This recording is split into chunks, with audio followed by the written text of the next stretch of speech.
Hi, എല്ലാവർക്കും പുതിയൊരു ക്ലാസ്സിലേക്ക് സ്വാഗതം.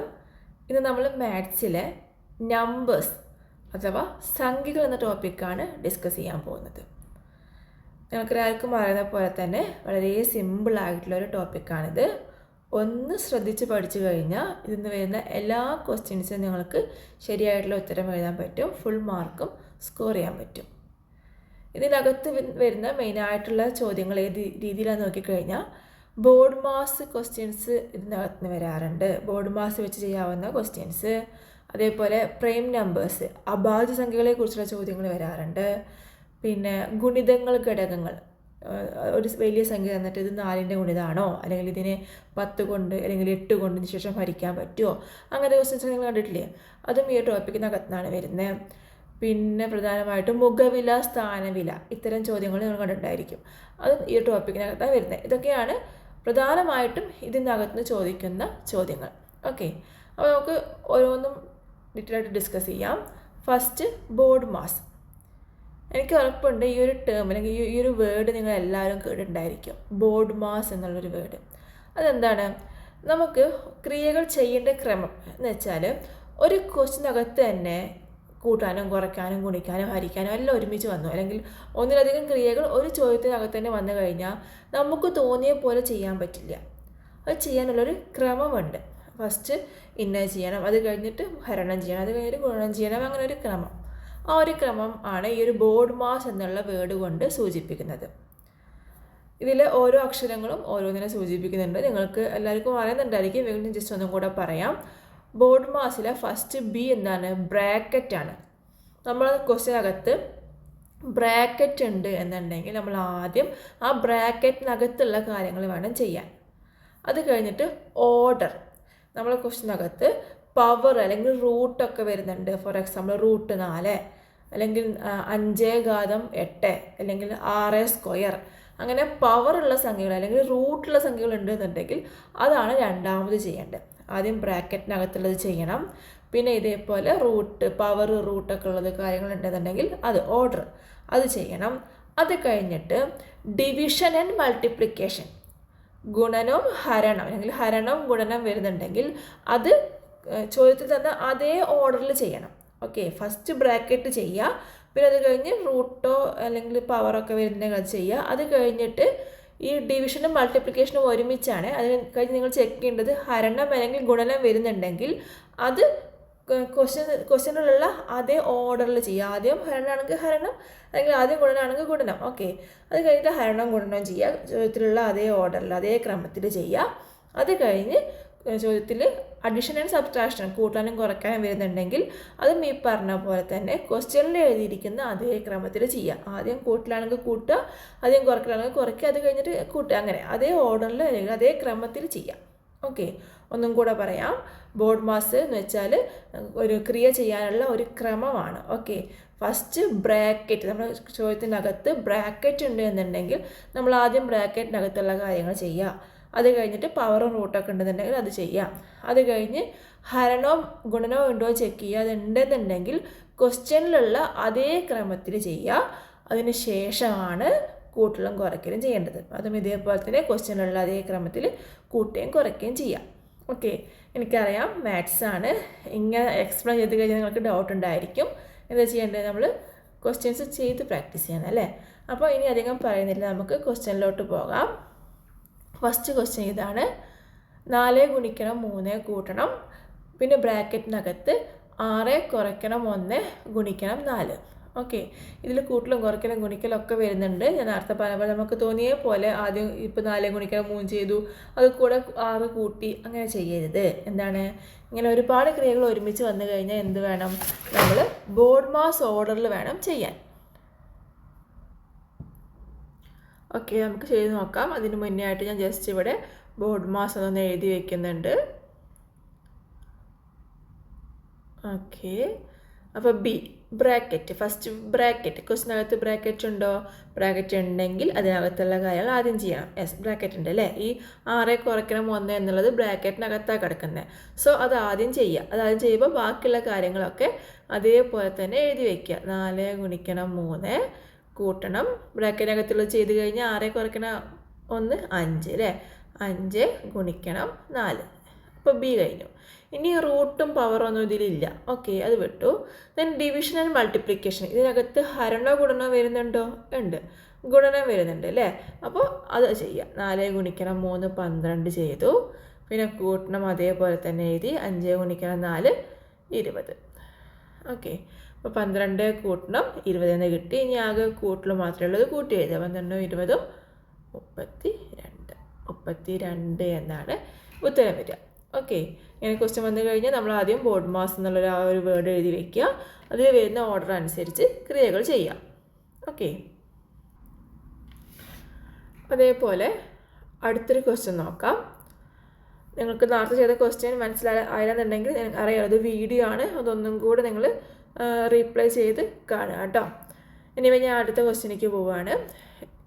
6 കൂട്ടം 8 ഗുണിക്കണം, പിന്നെ ബ്രാക്കറ്റിനകത്ത് 4 കൂട്ടണം 3 ഹരിക്കണം 2 ഗുണിക്കണം 7 കുറയ്ക്കണം 3. ഓക്കെ, ഞാൻ നേരത്തെ പറഞ്ഞ പോലെ എല്ലാ ക്രിയകളും ഇതിനകത്ത് വരുന്നുണ്ട്. കൂട്ടലും ഗുണിക്കലും ഹരിക്കലും കുറയ്ക്കലും ഒക്കെ വരുന്നുണ്ട്.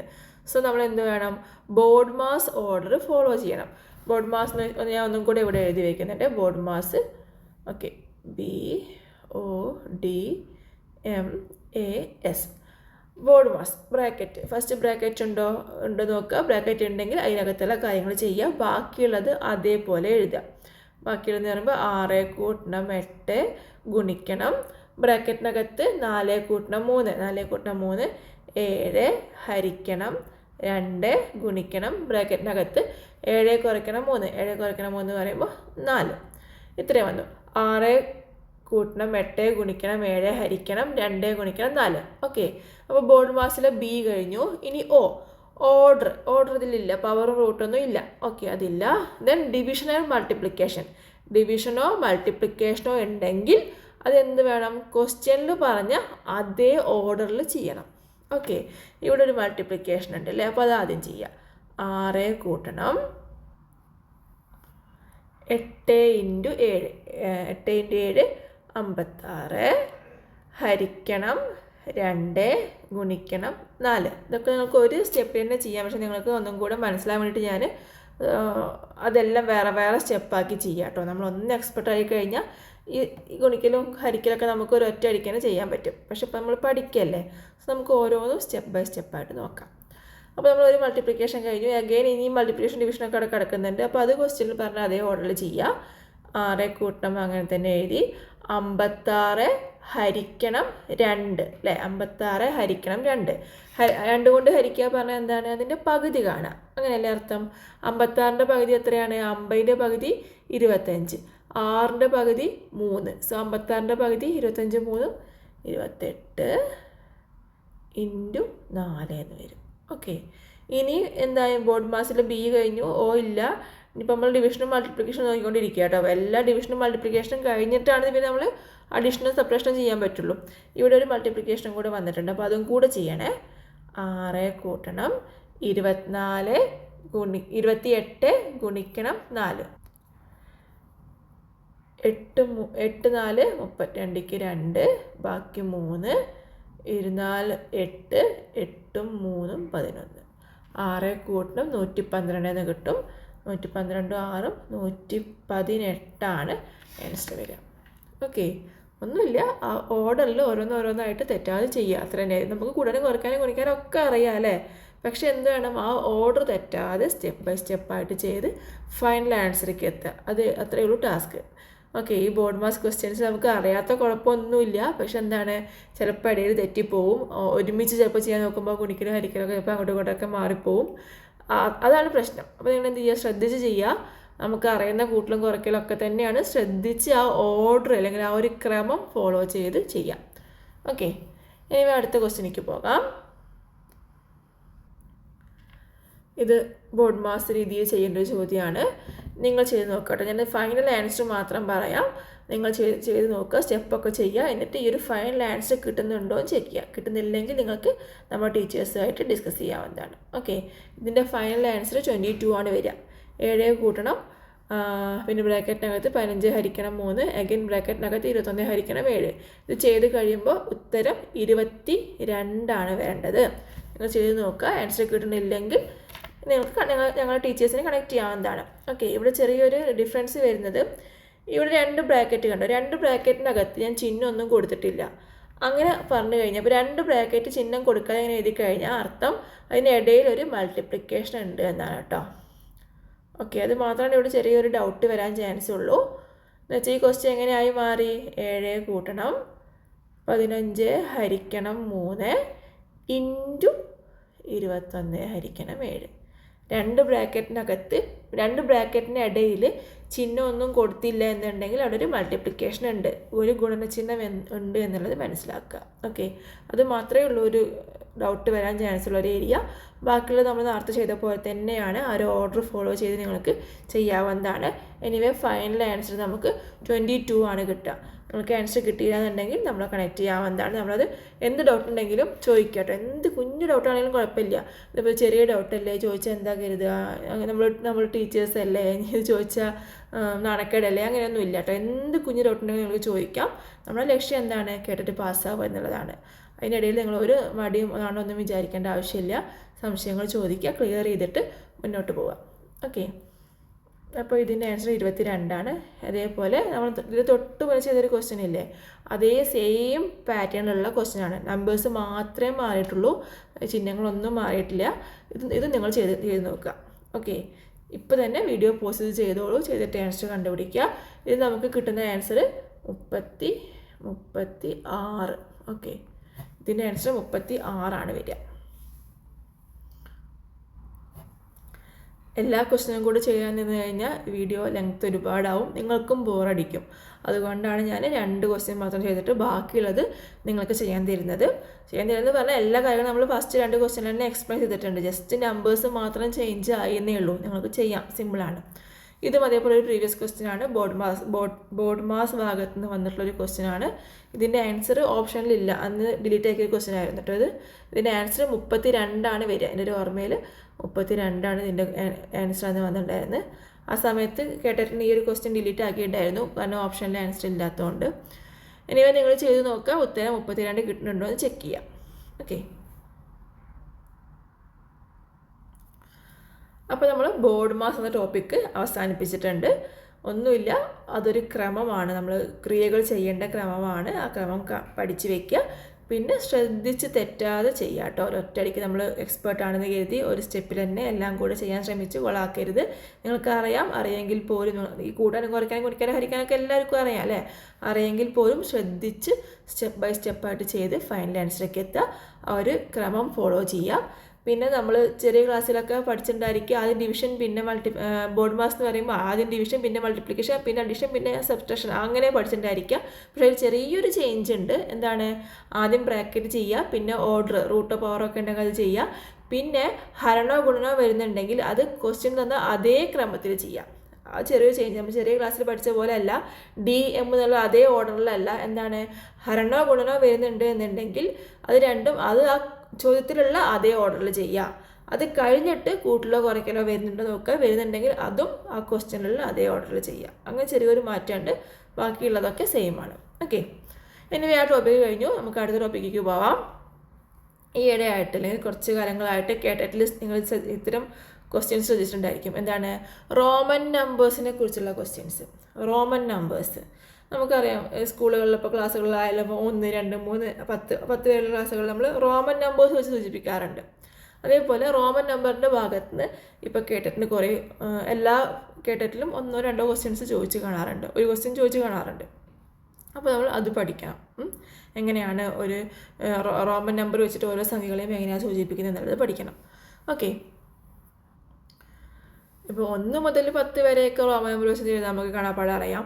പക്ഷേ വലിയ വലിയ സംഖ്യകളൊക്കെ ചോദിച്ചപ്പോൾ 2046 അങ്ങനെ ചോദിച്ചു കഴിഞ്ഞാൽ നമ്മളെങ്ങനെ റോമൻ നമ്പർ വെച്ച് കാണാപ്പാടം പഠിക്കാൻ പറ്റുമോ? പറ്റില്ല അല്ലേ. അപ്പോൾ അതിന് വേണ്ടി നമ്മൾ പഠിക്കേണ്ട ഒരു ചാർട്ട് ഉണ്ട്, ഞാൻ സ്ക്രീനിൽ കാണിച്ചിട്ടുണ്ട്, റോമൻ ന്യൂമറൽസ് ചാർട്ട്. ഓക്കെ, ഈ ചാർട്ടിലുള്ള കാര്യങ്ങൾ പഠിക്കാം. ഇത് വെച്ചിട്ട് നമുക്ക് ഏത് വലിയ നമ്പേഴ്സിനെയും റോമൻ നമ്പറായിട്ട് കൺവേർട്ട് ചെയ്യാം. ഓക്കെ, ഈ ചാർട്ട് നിങ്ങൾ പഠിക്കുക, ഇപ്പം തന്നെ പഠിക്കുക കേട്ടോ. നമ്മൾ ചിലപ്പോൾ എന്ത് ചെയ്യും, നോട്ട്ബുക്കിൽ എഴുതി വെച്ചിട്ട് പിന്നെ പഠിക്കാം, എക്സാമിന് ടൈം ആകുമ്പോൾ നോക്കാം, അല്ലെങ്കിൽ റിവിഷൻ ടൈമിൽ നോക്കാമെന്ന് കരുതും. അല്ലെങ്കിൽ ഇപ്പോൾ ക്ലാസ് ആണെന്നുണ്ടെങ്കിൽ നമ്മൾ ഒരു ഫോട്ടോ എടുത്ത് വയ്ക്കും, ഫോട്ടോ എടുത്തിട്ട് പിന്നെ നോക്കാം എന്ന് എഴുതും. പക്ഷേ അങ്ങനെ വിചാരിച്ചാൽ നോക്കലുണ്ടാവില്ല. ഒരു ഏകദേശം ഒരു 8-10 വർഷമായിട്ട് കേട്ടിട്ടുണ്ട് PSCക്ക് ക്ലാസ് എടുക്കുന്നുണ്ട്. ആ ഒരു അനുഭവം കൊണ്ട് പറയുകയാണ്, നിങ്ങളെല്ലാവരും ചിന്തിക്കുന്ന ഒരു കാര്യം അത്. പിന്നെ നോക്കാം, നോട്ട്ബുക്കിൽ നമ്മൾ നല്ല എന്താ പറയുക കളറൊക്കെ കൊടുത്ത് ബോർഡറൊക്കെ ഇട്ട് എഴുതി വയ്ക്കും. റിവിഷൻ ടൈമിൽ നോക്കാം, എക്സാമിന് ഒരാഴ്ച മുന്നേ നോക്കാം. കാരണം ഓർത്തിരിക്കുന്ന സംഭവമല്ലേ, മെയിനായിട്ടുള്ള കാര്യമല്ലേ. അപ്പോൾ പഠിക്കാമെന്ന് എഴുതി വയ്ക്കും, അല്ലെങ്കിൽ ഫോട്ടോ എടുത്ത് വയ്ക്കും, സ്ക്രീൻഷോട്ട് എടുത്ത് വയ്ക്കും നോക്കാൻ വേണ്ടിയിട്ട്. പക്ഷേ അങ്ങനെയൊക്കെ എടുത്ത് വെച്ചാൽ നമുക്ക് നോക്കാൻ സമയം ഉണ്ടാവില്ല, ഉറപ്പാണ്. ഓക്കെ, അപ്പോൾ എന്ത് ചെയ്യുക, ഇപ്പം തന്നെ പഠിക്കുക. ഇതാണ് പഠിക്കാനുള്ള സമയം. വീഡിയോ പോസ് ചെയ്യുക, പഠിക്കുക. ഓക്കെ, ഇത് നിങ്ങൾ കാണുമ്പോൾ കുറേ ഉണ്ട് തോന്നും, പക്ഷെ പഠിച്ചു വന്നാൽ സിമ്പിളാണ്. എന്ന് വെച്ചാൽ ഒരു +2 വരെ, അല്ലെങ്കിൽ +2 മീൻസ് 12th അല്ലേ, അല്ലെങ്കിൽ 10, 11 ഇതുവരെ നിങ്ങൾക്ക് അറിയാം. നമ്മൾ സ്കൂളുകളിൽ സ്ഥിരമായിട്ട് യൂസ് ചെയ്യുന്നതാണ്. 1, 2, 3, 4, 5 സ്കൂളുകളിലൊക്കെ സ്ഥിരമായിട്ട് ക്ലാസ്സിൻ്റെ നമ്പർ എഴുതാൻ വേണ്ടി യൂസ് ചെയ്യുന്നതാണ്. അപ്പോൾ അത് വലിയ ബുദ്ധിമുട്ടുണ്ടാവില്ല. അതുപോലെ നമുക്ക് കാണാപ്പാടെ അറിയാം. അങ്ങനെ 1, 2, 3 അതൊക്കെ 3 വരകൾ വെച്ച് സൂചിപ്പിക്കും. പിന്നെ 5 എന്നുള്ളതിന് V പോലെ സൂചിപ്പിക്കും. 4 ആണെങ്കിൽ വീണ്ടും മുന്നിലൊരു 1 അല്ലേ, 1 വീണിട്ട് കഴിഞ്ഞാൽ, അല്ലെങ്കിൽ ഒരു I വീണിട്ട് കഴിഞ്ഞാൽ 4. 6 എന്നാണെങ്കിൽ ഇതാ ഇവിടെ ആയിട്ടോ ഞാൻ പറയുന്നത്. 6 എന്നാണെങ്കിൽ V കഴിഞ്ഞിട്ട് I ഇട്ട് കഴിഞ്ഞാൽ 6. അതൊക്കെ നിങ്ങൾക്ക് അറിയാവുന്ന കാര്യങ്ങളാണ്. 10 വരെ എല്ലാവർക്കും അറിയാം. ബാക്കിയുള്ള കാര്യങ്ങളൊന്നും ജസ്റ്റ് പഠിക്കാൻ ശ്രമിക്കുക. 11 എന്ന് പറയുമ്പോൾ ആ ഒരു X 10ൻ്റെ കൂടെ 1 കൂടെ ഇട്ട് കഴിഞ്ഞാൽ എന്തായി, 11 ആയി. ഓക്കെ, പിന്നെ 12 ഒക്കെ അങ്ങനെ തന്നെ പോവും. പിന്നെ വരുന്നത് 20 എന്ന് പറഞ്ഞാൽ 2 10 കൂടുമ്പോഴാണ് 20 ആവുന്നത് അല്ലേ. സോ X ഇട്ടു. പിന്നെ 30 എന്ന് പറയുമ്പോൾ 3 10 കൂടുമ്പോഴാണ് 30 ആവുന്നത്. സോ X എന്ന് ഇട്ടു. പിന്നെ 40 എന്ന് പറയുമ്പോൾ 4X ഇടരുത്, പകരം എന്ത് ചെയ്യണം, 50 നിന്ന് ഒരു 10 കുറയ്ക്കുക വേണ്ടേ. സോ 50 നമ്മൾ L വെച്ചിട്ടാണ് സൂചിപ്പിക്കുന്നത്. സോ Lൻ്റെ മുന്നിലൊരു X ഇട്ട് കൊടുത്തു. 40 എന്ന് പറഞ്ഞാൽ XL എന്നാണ് വരിക. ഓക്കെ, ഇത് നിങ്ങൾ നോക്കി നിങ്ങൾക്ക് ഒരു ഐഡിയ കിട്ടും എങ്ങനെയാണ്. പിന്നെ അത് കഴിഞ്ഞ് 60 ആകുമ്പോൾ എന്തായി, 50ന് L ആണ്, 50നെ നമ്മൾ L വെച്ചാണ് സൂചിപ്പിക്കുന്നത്. അപ്പോൾ 60 ആകുമ്പോൾ L കൂടെ 50 കൂടെ ഒരു 10 കൂടെ കൂട്ടാം. സോ LX എന്ന് വരും. 70 ആകുമ്പോൾ എന്താണ്, 50 കൂടെ 2 10 കൂട്ടണം. 50 നമ്മൾ L വെച്ചാണ് സൂചിപ്പിക്കുന്നത്. സോ LXX എന്ന് വരും. 80 ആകുമ്പോൾ ഈ 50 കൂടെ 3 10 കൂട്ടണം. സോ 50 L ആണ്, അപ്പോൾ LXXX വരും. പിന്നെ എന്ത് വന്നു, ഇവിടെ 40 എക്സെപ്ഷൻ വന്നില്ല. 40 വേറെ പോലെ. 40 എന്ന് വെച്ചാൽ 3 10 അല്ല. അപ്പോൾ അങ്ങനെ എന്താ ചെയ്തത്, 50 10 കുറയ്ക്കുക ചെയ്തത്. അതേപോലെ തന്നെയാണ് 90 ആകുമ്പോൾ നമ്മൾ എന്ത് ചെയ്തും, 50 കൂടെ 4 10 കൂട്ടാതെ ചെയ്തും. പക്ഷെ അങ്ങനെ ചെയ്യരുത്. എന്ത് വേണം, 100ന്ന് ഒരു 10 കുറയ്ക്കുക ചെയ്യുക. അതിന് വേണ്ടിയിട്ട് 100നെ നമ്മൾ C വെച്ചാണ് സൂചിപ്പിക്കുന്നത്. സോ Cയുടെ മുന്നിലൊരു X എഴുതി കൊടുത്തു. അങ്ങനെ ഓക്കെ, 40 90 അതേപോലെ 400 900 ഇതിലൊക്കെ ചെറിയ എക്സെപ്ഷൻസ് വരും. ബാക്കിയുള്ളത് നമ്മൾ സിമ്പിളായിട്ട് ഇപ്പോൾ 500 പഠിച്ചു കഴിഞ്ഞാൽ 500 കൂടെ 100 കൂട്ടി എഴുതിയാൽ 600 700 800 ഒക്കെ കിട്ടും. അങ്ങനെ ഓക്കെ, ഈ ചാർട്ട് അത് നോക്കിയിട്ട് നിങ്ങൾ തന്നെ ഒരു ലോജിക്കൊന്ന് വെച്ച് മനസ്സിലാക്കുക. ഓക്കെ, എല്ലാവരും പഠിച്ചിട്ടുണ്ടാവുമെന്ന് കരുതുന്നു. ഇത് ഞാൻ ഓരോ നമ്പർ എടുത്ത് പഠിപ്പിച്ച ഓക്കെ, പക്ഷേ പലരും മനസ്സിലാക്കുന്ന രീതി പല തരത്തിൽ നിങ്ങളുടേതായ ലോജിക്ക് വെച്ചിട്ട് ഈ ഒരു ചാർട്ട് മൈൻഡിലേക്ക് കയറ്റാൻ ശ്രമിക്കുക. എന്നിട്ട് നമുക്ക് ക്വസ്റ്റ്യൻസ് ചെയ്യാം. ഓക്കെ, അപ്പോൾ വീഡിയോ പോസ്റ്റ് ചെയ്ത് എല്ലാവരും ഈ ചാർട്ടിലെ എല്ലാ നമ്പേഴ്സും മൈൻഡിൽ കയറിയിട്ടുണ്ടാവുമെന്ന് കരുതുന്നു. ഇനി നമുക്ക് ക്വസ്റ്റ്യൻസ് ചെയ്യാൻ പോവാം. ഫസ്റ്റ് ക്വസ്റ്റ്യൻ എന്താണ്, റോമൻ സംഖ്യാ സമ്പ്രദായത്തിൽ 0 സൂചിപ്പിക്കുന്ന സംഖ്യ ഏത്? ഞാൻ ചാർട്ട് കാണിച്ചതോ അല്ലേ, അതിൽ 0 എന്ന നമ്പറിനെ സൂചിപ്പിക്കുന്ന സംഖ്യ നിങ്ങൾ കണ്ടോ? ഇല്ല. അപ്പോൾ എന്താണ്, റോമൻ സംഖ്യാ സമ്പ്രദായത്തിൽ 0 സൂചിപ്പിക്കാനൊരു ചിഹ്നം ഇല്ല. ഓപ്ഷൻ D ആണ് ഇതിൻ്റെ ഉത്തരം. അടുത്ത ക്വസ്റ്റ്യൻ, MMXXII എന്ന റോമൻ സംഖ്യ ഏതു സംഖ്യയെ സൂചിപ്പിക്കുന്നു? ആ ചാർട്ട് എല്ലാവരും പഠിച്ചിട്ടുണ്ടാവും ഞാൻ കരുതുന്നു. അപ്പോൾ ആ ചാർട്ടിൽ M എന്ന് വെച്ചാൽ എത്രയാണ്? M എന്ന് വെച്ചാൽ 1000 ആണ് അല്ലേ. ഓക്കെ, 1000 ഒരു M ആയേ. ഇവിടെ എന്താണ്, MMXXII 2 M ഉണ്ട്. അപ്പോൾ ആദ്യത്തെ M, രണ്ടാമത്തെ M, X എന്ന് വെച്ചാൽ 10, ഒന്നാമത്തെ 10, രണ്ടാമത്തെ 10, പിന്നെ പ്ലസ് I എന്ന് വെച്ചാൽ 1. ഓക്കെ, ഇപ്പം എന്തായി, MMXXII. ഓക്കെ, ഇതെല്ലാം കൂടെ കൂട്ടുക, എത്ര കിട്ടും? 1000 1000 2000 2010 2020 2022. ഓക്കെ, അപ്പോൾ MMXXI എന്ന് വെച്ചാൽ 2022 ആൻസർ.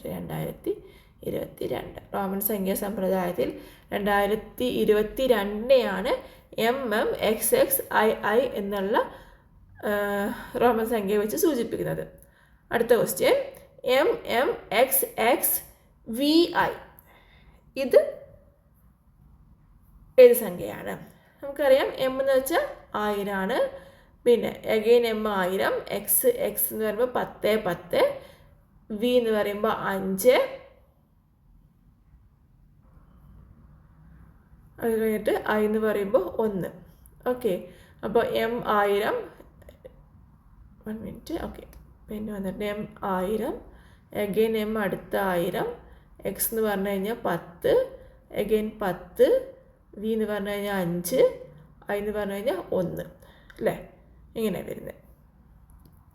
അപ്പോൾ 2026 വരും.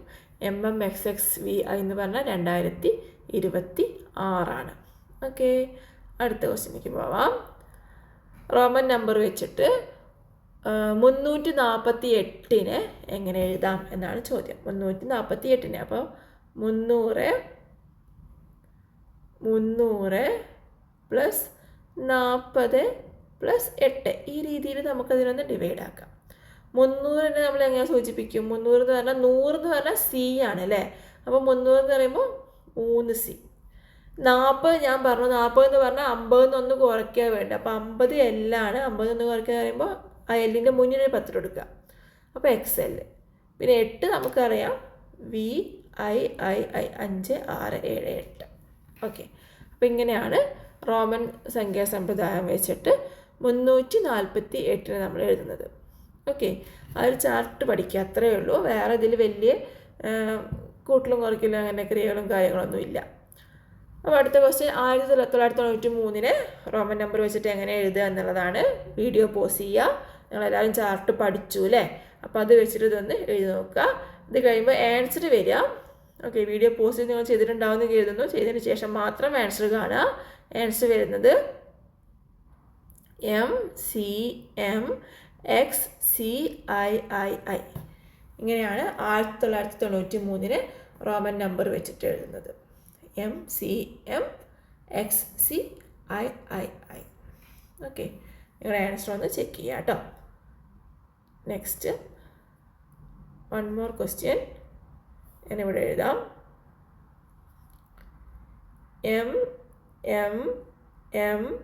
MMCCX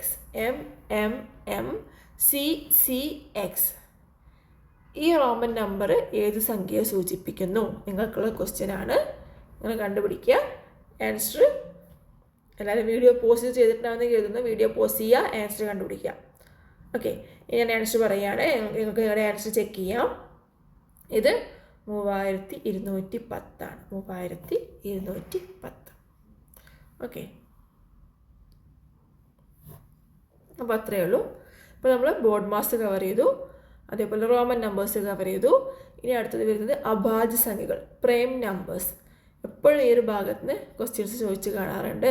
ഒരു 4 നമ്പേഴ്സ് തന്നിട്ട് ഇതിൽ ഒറ്റയാൻ ആരെന്ന് കണ്ടുപിടിക്കാൻ വരാറുണ്ട്. പിന്നെ ഒരു 4 പ്രൈം നമ്പർ കൂട്ടുമ്പോൾ ഇത്ര കിട്ടും, അങ്ങനെയാണെങ്കിൽ അതിൽ ഇന്ന നമ്പർ ആവാൻ ചാൻസ് ഉള്ള സംഖ്യ, അങ്ങനെ പല രീതിയിൽ ഈ ഒരു അഭാജ്യ സംഖ്യയുടെ ഭാഗത്ത് നിന്ന് ക്വസ്റ്റ്യൻസ് വരാറുണ്ട്. ഓക്കെ, അപ്പോൾ എന്താണ് അഭാജ്യ സംഖ്യകൾ? 2 ഘടകങ്ങൾ മാത്രമുള്ള സംഖ്യകളെയാണ് അഭാജ്യ സംഖ്യകൾ എന്ന് പറയുന്നത്. ഒന്നും അതേ സംഖ്യയും മാത്രമായിരിക്കും ആ ഒരു സംഖ്യയുടെ ഘടകങ്ങൾ. ഓക്കെ, ഘടകങ്ങൾ എന്ന് പറഞ്ഞാൽ എന്താണ്? ജസ്റ്റ് ഒന്ന് പറയാം. അഭാജ്യ സംഖ്യ ടോപ്പിക് എടുക്കുമ്പോൾ എന്താണ് ഘടകങ്ങൾ എന്ന് അറിയണം അല്ലേ? ഒരു എക്സാമ്പിൾ എടുക്കാം. 6. 6ൻ്റെ ഘടകങ്ങൾ ഏതൊക്കെയാണ്? ഏതൊക്കെ സംഖ്യകൾ ഗുണിക്കുമ്പോഴാണോ 6 കിട്ടുക അതൊക്കെ 6ൻ്റെ ഘടകങ്ങളാണ്. ഫോർ എക്സാമ്പിൾ 1 × 6 6 അല്ലേ? അപ്പോൾ 1 6 6ൻ്റെ ഘടകമാണ്. 3 × 2 എന്താണ്? 6 സോ 3ഉം 2ഉം 6ൻ്റെ ഘടകമാണ്. ഇനി ഏതെങ്കിലും ഉണ്ടോ? ഓക്കെ, ഇല്ല. അപ്പോൾ ഇത് 6ൻ്റെ ഘടകങ്ങൾ ഏതൊക്കെയാണ്? 1 6 3 2. ഇതൊക്കെ 6ൻ്റെ ഘടകങ്ങളാണ്. സോ 6ന് 4 ഘടകങ്ങളുണ്ട്. അപ്പോൾ 6 എന്താണ്? ഒരു അഭാജ്യ സംഖ്യ അല്ല. പക്ഷെ ചില സംഖ്യകൾക്ക് ഉണ്ടല്ലോ 2 ഘടകങ്ങൾ മാത്രമേ ഉണ്ടാവുള്ളൂ, ഒന്നും ആ സംഖ്യയും മാത്രം ഘടകങ്ങളായിട്ടുള്ള സംഖ്യകളെയാണ് അഭാജ്യ സംഖ്യകൾ എന്ന് പറയുന്നത്. ഫോർ എക്സാമ്പിൾ 5 എന്ന നമ്പർ കിട്ടാൻ ഏതൊക്കെ സംഖ്യകൾ നമ്മൾ ഗുണിക്കുമ്പോൾ നമുക്ക് 5 എന്നുള്ള നമ്പർ കിട്ടുക? 1 × 5 5 അല്ലേ? ഓക്കെ. വേറെ ഏതെങ്കിലും 2 സംഖ്യകൾ നമ്മൾ ഗുണിക്കുമ്പോൾ നമുക്ക് 5 കിട്ടുമോ? ഇല്ലല്ലോ. ഇല്ല. അപ്പോൾ എന്താണ്? 5ൻ്റെ ഘടകങ്ങൾ 1ഉം 5ഉം മാത്രമാണ്. 1ഉം അതേ സംഖ്യയും മാത്രം ഘടകങ്ങളായിട്ടുള്ള നമ്പേഴ്സാണ് പ്രൈം നമ്പേഴ്സ് അഥവാ അഭാജ്യ സംഖ്യകൾ. സോ 5 എന്താണ്? ഒരു അഭാജ്യ സംഖ്യയാണ്. ഇതേപോലെ വേറെ എക്സാമ്പിൾ കൂടെ പറയാം. 7 ഒരു അഭാജ്യ സംഖ്യയാണ്. അതേപോലെ ഇപ്പം നിങ്ങൾക്ക് എഴുതാവുന്ന എല്ലാ ഒറ്റ സംഖ്യകളും അഭാജ്യ സംഖ്യകളാണെന്ന് എഴുതുന്നത്. 5 പറഞ്ഞു, 7 പറഞ്ഞു. അപ്പോൾ എല്ലാ ഒറ്റ സംഖ്യകളും അഭാജ്യ സംഖ്യകളാണോ? ചെക്ക് ചെയ്യാം. അടുത്ത 9 അഭാജ്യ സംഖ്യയാണോ? നോക്കാം. 1 × 9 9 ഓക്കെ. പിന്നെയോ 3 × 3 9 സോ 3 9ൻ്റെ ഘടകമാണ്. അപ്പോൾ 9ൻ്റെ ഘടകങ്ങൾ ഏതൊക്കെയാണ്? 1 9 3 ഇതൊക്കെ 9ൻ്റെ ഘടകങ്ങളാണ്. സോ 9 പ്രൈം നമ്പറാണോ? അഭാജ്യ സംഖ്യയാണോ? എന്താണ്? 1ഉം ആ സംഖ്യയും മാത്രം ഘടകങ്ങളായിട്ടുള്ള സംഖ്യകളാണ് അഭാജ്യ സംഖ്യകൾ, പ്രൈം നമ്പേഴ്സ്. ഇവിടെ 3ഉം കൂടെ ഘടകമാണ് അല്ലേ? സോ 9 എന്താണ്? പ്രൈം നമ്പർ അല്ല. അപ്പോൾ ആ ഒരു ഡൗട്ട് മാറിയില്ലേ? എല്ലാ ഒറ്റ സംഖ്യകളും പ്രൈം നമ്പർ ആവുമോ എന്നുള്ള ഡൗട്ട് മാറിയില്ലേ? എല്ലാ ഒറ്റ സംഖ്യകളും പ്രൈം നമ്പർ അല്ല കേട്ടോ. 5 പ്രൈം നമ്പറാണ്, 7 പ്രൈം നമ്പറാണ്. അപ്പോൾ ഇനി വേറൊരു ഡൗട്ട് വരാം. ഇരട്ട സംഖ്യകൾ പ്രൈം നമ്പർ ഉണ്ടാവുമോ? ഇരട്ട സംഖ്യകൾ യെസ്, ഒരേ ഒരു ഇരട്ട അഭാജ്യ സംഖ്യയേ ഉള്ളൂ. അതേതാണ്? 2 ആണ്. 2 ഘടകങ്ങൾ ഏതൊക്കെയാണ്? 1 2. വേറെ ഏതെങ്കിലും സംഖ്യകൾ ഗുണിച്ചാൽ 2 കിട്ടുമോ? ഇല്ല. അപ്പോൾ 2ൻ്റെ ഘടകങ്ങൾ 1ഉം 2ഉം മാത്രമാണ്. സോ 1ഉം അതേ സംഖ്യയും മാത്രം ഘടകങ്ങളായിട്ടുള്ളൊരു സംഖ്യയാണ് 2. സോ 2 എന്താണ്? ഒരു പ്രൈം നമ്പറാണ്. വേറെ ഒരു പ്രത്യേകതയും കൂടി ഉണ്ട്. 2ന് ഒരേ ഒരു ഇരട്ട അഭാജ്യ സംഖ്യയാണ് 2. ഓക്കെ. അങ്ങനെ ഇപ്പോൾ ഓരോ സംഖ്യ എടുത്ത് ഘടകങ്ങൾ എഴുതി നോക്കാമെന്ന് നമുക്ക് സമയമില്ല. എന്താണ്? കേട്ടിട്ടൊരു കോമ്പറ്റേറ്റീവ് എക്സാം ആണല്ലേ? ആ ഒരു എക്സാമിനകത്ത് പോയിട്ട് ഇതൊരു പ്രൈം നമ്പർ ആണോ ചോദിച്ചു കഴിഞ്ഞാൽ ഫോർ എക്സാമ്പിൾ ഒരു 24 പ്രൈം നമ്പർ ആണോ എന്നുള്ളൊരു ക്വസ്റ്റ്യൻ വന്നു. അവിടെ ഇരുന്നിട്ട് എക്സാം ഹാളിൽ ഇരുന്നിട്ട് 24ൻ്റെ ഘടകങ്ങളൊക്കെ എഴുതി നോക്കിയിട്ട് ഇത് പ്രൈം നമ്പർ ആണോ അല്ലെങ്കിൽ ഇതിൽ ഒന്നിലധികം ഘടകങ്ങളുണ്ടോ എന്ന് കണ്ടുപിടിക്കാനുള്ള സമയമില്ല. അപ്പോൾ എന്താണ് വഴി? പ്രൈം നമ്പേഴ്സ് കാണാപ്പാഠം പഠിക്കും. എല്ലാ പ്രൈം നമ്പേഴ്സും കാണാപ്പാഠം പഠിക്കണം ഞാൻ പറയണില്ല. പക്ഷേ നിങ്ങൾ 100 വരെയുള്ള അഭാജ്യ സംഖ്യകൾ കാണാപ്പാഠം പഠിക്കണം. സാധാരണ ഒരു സ്കൂൾ ലെവലിൽ എക്സാം എഴുതാൻ പോവുകയാണെന്നുണ്ടെങ്കിൽ ഒരിക്കലും കാണാപ്പാഠം പഠിക്കാൻ പറയില്ല. അവിടെ ഇരുന്നിട്ട് ഘടകങ്ങൾ എഴുതി നോക്കിയിട്ട് പ്രൈം നമ്പർ ആണോ അല്ലേന്ന് കണ്ടുപിടിക്കുക, അങ്ങനെ പറയൂ. പക്ഷേ കേട്ടിട്ട് PSC പോലത്തെ കോമ്പറ്റേറ്റീവ് എക്സാംസ് എഴുതാൻ പോകുമ്പോൾ നമുക്ക് ടൈം മാനേജ്മെൻറ്റ് വലിയൊരു സംഭവമാണ്. സോ നിങ്ങളത് കാണാതെ പഠിക്കുക, ബൈ ഹാർട്ട് ആക്കുക എന്നുള്ളത് നിർബന്ധമായിട്ടുള്ളൊരു കാര്യമാണ്. ഇവിടെ ഞാൻ ചാർട്ട് കൊടുത്തിട്ടുണ്ട്. അതിൽ ബ്ലൂ കളറിൽ എഴുതിയിരിക്കുന്ന നമ്പേഴ്സാണ് പ്രൈം നമ്പേഴ്സ്. ഇതിൽ പഠിക്കാൻ ബുദ്ധിമുട്ടുണ്ടെന്നുണ്ടെങ്കിൽ നിങ്ങൾക്ക് ഇപ്പോൾ സിമ്പിളായിട്ട് ലിസ്റ്റ് ഓഫ് പ്രൈം നമ്പേഴ്സ് എന്നൊക്കെ അടിച്ചു കൊടുത്തു കഴിഞ്ഞാൽ നിങ്ങൾക്ക് പ്രൈം നമ്പേഴ്സ് മാത്രമുള്ള ചാർട്ട് കിട്ടും. പ്രൈം നമ്പേഴ്സ് എന്ന് എഴുതിയെടുത്ത് പഠിക്കാം. സോ ഇതിൽ ഞാൻ എല്ലാ നമ്പേഴ്സും കൊടുത്തു. അതിനിടയിൽ പ്രൈം നമ്പേഴ്സിൻ്റെ കളർ മാറ്റി കൊടുത്തിട്ടുണ്ട്. ചിലവർക്ക് ആ ഒരു ട്രിക്ക് വെച്ചിട്ട് ആ നമ്പേഴ്സ് വരുന്ന സ്ഥാനം വെച്ചിട്ടൊക്കെ ഓർത്തിരിക്കാൻ പറ്റും. നമ്മൾ പഴയ പല സ്റ്റുഡൻസ് അങ്ങനെയൊക്കെ ചെയ്തിട്ടുണ്ട്. അപ്പോൾ അതൊന്ന് അങ്ങനെ ചെയ്യാൻ വെക്കുന്നവരെ അങ്ങനെ ചെയ്തോട്ടേക്ക് എഴുതിയിട്ടാണ് ഞാൻ എല്ലാ നമ്പേഴ്സും എഴുതിയിട്ട് അതിൽ പ്രൈം നമ്പേഴ്സിൻ്റെ കളറൊന്ന് മാറ്റി കൊടുത്തിരിക്കുന്നത് കേട്ടോ. നിങ്ങൾക്കിവിടെ കാണാം 2 3 ക്ലിയർ ആണല്ലോ അല്ലേ? കളർ ക്ലിയർ ആണല്ലോ അല്ലേ? നീല കളറിലാണ് ഞാൻ പ്രൈം നമ്പേഴ്സ് കൊടുത്തിരിക്കുന്നത്. 2 3 5 7 11 13 17 19 അങ്ങനെ തുടങ്ങണു. ഇതൊക്കെ എന്താണ്? അഭാജ്യ സംഖ്യകളാണ്. ഇത് കാണാതെ പഠിച്ചു വയ്ക്കുക. ചിലപ്പോൾ ക്വസ്റ്റ്യൻ വരാം 37 29 47 49. ഇതിൽ ഒറ്റയാനാണ് ഓഡ് 1 സെലക്ട് ചെയ്യുക. സോ ഓഡ് 1 ഏതാണ്? 49 കാരണം 29 37 47 ഒക്കെ എന്താണ്? അതൊക്കെ അഭാജ്യ സംഖ്യകളാണ്. 49 മാത്രം എന്താ? അഭാജ്യ സംഖ്യ അല്ല. അപ്പോൾ അങ്ങനെ ക്വസ്റ്റ്യൻ വരാം. സോ എന്ത് ചെയ്യുക? ഇപ്പം തന്നെ വീഡിയോ പോസ് ചെയ്യുക. ഇപ്പം തന്നെ ഈ പ്രൈം നമ്പേഴ്സ് പഠിക്കുക. 2 3 5 7 11 13 17 അങ്ങനെ കാണാപ്പാഠം പഠിക്കുക.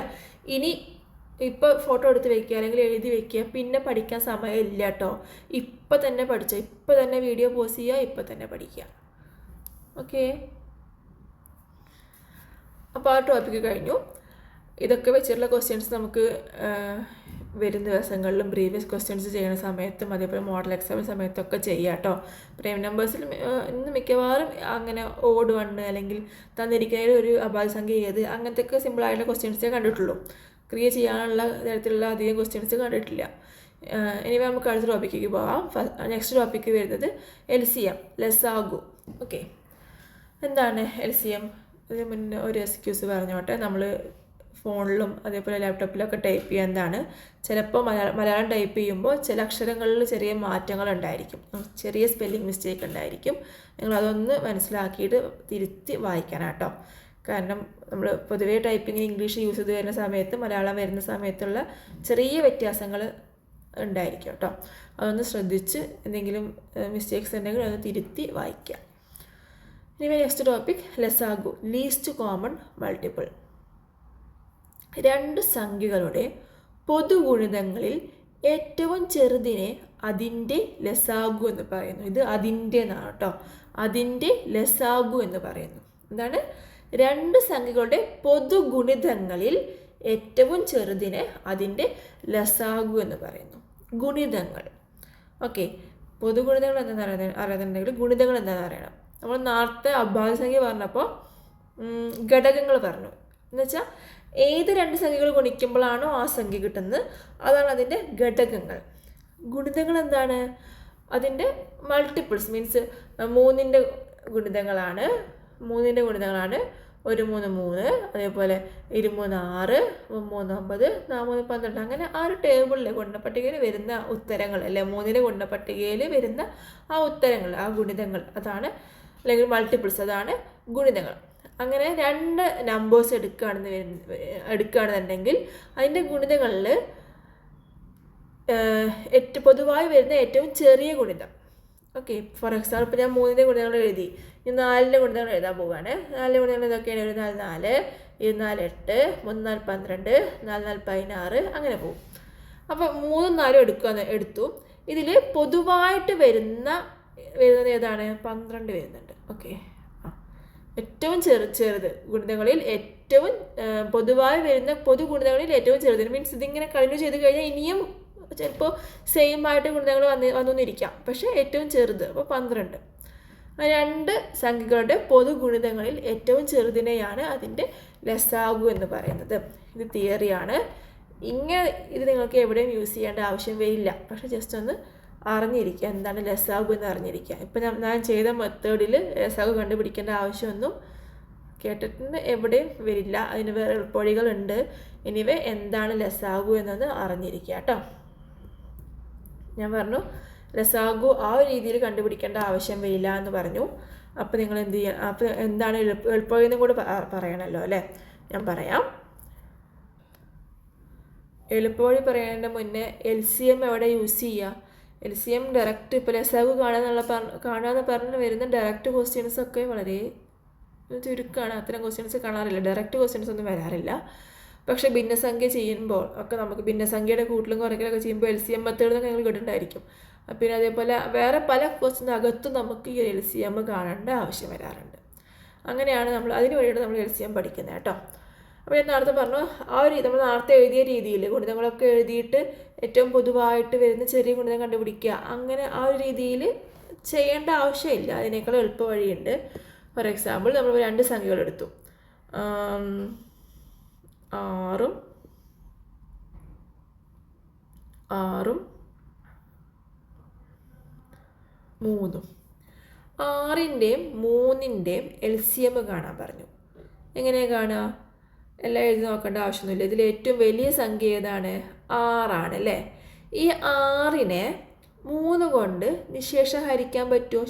ഇല്ലാതെ ഹരിക്കാൻ പറ്റുമോ? പറ്റും. കാരണം 6 3ൻ്റെ മൾട്ടിപ്പിളാണ്. 6നെ 3 കൊണ്ട് ഹരിച്ച ഉത്തരം 2 കിട്ടും, ശിഷ്ടം 0 കിട്ടും അല്ലേ? അപ്പോൾ 6നെ 3 കൊണ്ട് ശിഷ്ടമില്ലാതെ ഹരിക്കാൻ പറ്റും. അപ്പോൾ എന്താണ്? 6 തന്നെയാണ് 6ൻ്റെയും 3ൻ്റെയും LCM. ഓക്കെ, ഓരോരോ കേസ് 1 by 1 ആയിട്ട് പറയാം. ഇവിടെ 6 3ൻ്റെ ഗുണിതമാണ്, അല്ലെങ്കിൽ എന്താണ് 6നെ 3 കൊണ്ട് ശേഷം ഹരിക്കാൻ പറ്റും. സോ 6ൻ്റെയും 3ൻ്റെയും ലസാഗു അല്ലെങ്കിൽ LCM എന്താണ്? 6 തന്നെയാണ്. ഓക്കെ, ഇനി വേറൊരു കേസ് എടുക്കാം. 4 6 4 6 4ൻ്റെയും 6ൻ്റെയും LCM കാണാൻ പറഞ്ഞു. ഇതിലേറ്റവും വലിയ സംഖ്യ ഏതാണ്? 6 അല്ലേ. 6 4 കൊണ്ട് നിശേഷം ഹരിക്കാൻ പറ്റുമോ? ശിഷ്ടില്ലാതെ ഹരിക്കാൻ പറ്റുമോ? പറ്റില്ല. കാരണം 4ൻ്റെ മൾട്ടിപ്പിൾ അല്ല 6. 6 4 കൊണ്ട് ഹരിച്ചു കഴിഞ്ഞാൽ ശിഷ്ടം വരും അല്ലേ. 6 4 കൊണ്ട് ഹരിച്ചു നോക്കിയാൽ ജസ്റ്റ് ഒന്ന് 6 4 പ്രാവശ്യം വരുന്നാൽ 4 ശിഷ്ടം 2 ശിഷ്ടം വന്നു. 6 4 കൊണ്ട് ശേഷം ഹരിക്കാൻ പറ്റില്ല.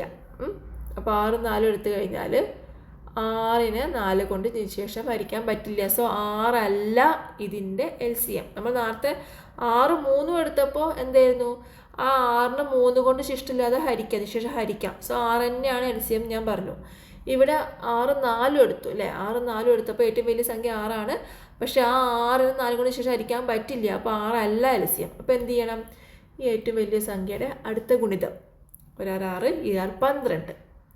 ഏറ്റവും വലിയ സംഖ്യയുടെ അടുത്ത ഗുണിതം കാണുക, 2 12. ഈ 12ന് 4 കൊണ്ട് ശേഷം ഹരിക്കാൻ പറ്റുമോ? പറ്റും അല്ലേ. 3 4 12. അപ്പോൾ 12 4 കൊണ്ട് ഹരിക്കുമ്പോൾ ഉത്തരം 3 വരും, ശിഷ്ടം 0 വരും അല്ലേ. 12 4 കൊണ്ട് നിശേഷം ഹരിക്കാൻ പറ്റും. സോ 4ൻ്റെയും 6ൻ്റെയും LCM എന്താണ്? 12. ഫസ്റ്റ് ടൈം കേൾക്കുമ്പോൾ ചിലപ്പോൾ ഒരു പ്രയാസം തോന്നാം. പക്ഷേ ട്രഡീഷണൽ ആയിട്ടുള്ള രീതിയിൽ ഓരോ ഗുണിതങ്ങളും എഴുതിയിട്ട് അല്ലെങ്കിൽ ഏറ്റവും ചെറിയ പൊതുഗുണിതം കണ്ടുപിടിക്കുന്നതിനേക്കാൾ എത്രയോ എളുപ്പമാണ് ഈ ഒരു മെത്തേഡ് കേട്ടോ. അപ്പോൾ ഫസ്റ്റ് ടൈം കേൾക്കുന്നവർക്ക് ചിലപ്പോൾ പ്രയാസം തോന്നാം. നിങ്ങളൊന്ന് ശീലിക്കുക, ഈ ഒരു മെത്തേഡ് ശീലിച്ച് കഴിഞ്ഞാൽ എളുപ്പമായിരിക്കും. ഇനി നമ്മളെങ്ങനെയാണ് ചെയ്ത് 6 4 ആയിരുന്നു ഉണ്ടായിരുന്നത്. ഈ 6ന് 4 കൊണ്ട് ശേഷം ഹരിക്കാൻ പറ്റുമെന്ന് നോക്കി, പറ്റില്ല. അപ്പം നമ്മൾ എന്ത് ചെയ്തു? 6ൻ്റെ അടുത്ത മൾട്ടിപ്പിൾ 12. 12 4 കൊണ്ട് ശേഷം ഹരിക്കാൻ പറ്റുമോ? പറ്റും. So 12 6ൻ്റെയും 4ൻ്റെയും LCM. ഓക്കെ. ഇനി ഈ ഒരു രീതിയിൽ നമ്മൾ ആദ്യം ചെയ്ത് 3ൻ്റെയും 4ൻ്റെയും LCM കണ്ടു നോക്കിക്കേ. നമ്മൾ നേരത്തെ എന്താ ചെയ്ത്? 3ൻ്റെ ഗുണിതങ്ങൾ എഴുതി, 4ൻ്റെ ഗുണിതങ്ങൾ എഴുതി, ഏറ്റവും ചെറിയ ഗുണിതം കണ്ടുപിടിച്ചു. പക്ഷേ ഇപ്പം ഞാൻ പറഞ്ഞ രീതിയിലൊന്ന് അതിൻ്റെ LCM കാണാൻ നോക്കിക്കേ. 4ൻ്റെയും 3ൻ്റെയും LCM ഏറ്റവും വലിയ സംഖ്യ 4. 3നെ 4 കൊണ്ട് ശേഷം ഹരിക്കാൻ പറ്റുമോ? പറ്റില്ല അല്ലേ. കാരണം ശിഷ്ടം വരും, ഉറപ്പായിട്ടും ശിഷ്ടം വരും. ഓക്കെ. അപ്പം 4 അല്ല LCM. അപ്പം നമ്മൾ എന്ത് ചെയ്യണം? 4ൻ്റെ ഗുണിതം കാണാം, അതിൻ്റെ അടുത്ത മൾട്ടിപ്പിൾ കാണണം. 8 24 8. 8നെ 3 കൊണ്ട് ശേഷം ഹരിക്കാൻ പറ്റുമോ? പറ്റില്ല. അപ്പോഴും ശിഷ്ടം വരും. കാരണം 8നെ 3 കൊണ്ട് ഹരിച്ച് കഴിഞ്ഞാൽ 8ൽ 3 2 പ്രാവശ്യം പോകും, 3 6 ശിഷ്ടം 2 വരും. പറ്റില്ല. അപ്പോൾ എന്ത് ചെയ്യണം? ഈ 4ൻ്റെ അടുത്ത മൾട്ടിപ്പിൾ കാണണം. 4 4 7 4 8 3 4 12. 12നെ 3 കൊണ്ട് ഹരിക്കാൻ പറ്റുമോ? പറ്റും അല്ലേ. 3 4 12 ശേഷം ഇഷ്ടമില്ലാതെ ഹരിക്കാം. സോ 4ൻ്റെയും 3ൻ്റെയും LCM എത്രയാണ്? 12. ഈ ഒരു രീതിയിലാണ് നമ്മൾ സാധാരണ ഫ്രാക്ഷൻസ് ഭിന്നസംഖ്യ ചെയ്യുമ്പോഴും ഒക്കെ LCM കാണുന്നത് കേട്ടോ. പക്ഷേ LCM എന്താ നമുക്ക് മനസ്സിലായല്ലോ. അതിൻ്റെ ഗുണിതങ്ങൾ നേരത്തെ എഴുതി കഴിഞ്ഞാൽ ഏറ്റവും ചെറിയ പൊതുഗുണിതം ഏതാണോ അതാണ് അതിൻ്റെ LCM. അതേപോലെ HCF എന്താണെന്ന് കൂടെ പറഞ്ഞോട്ടെ. ഉസാഗ.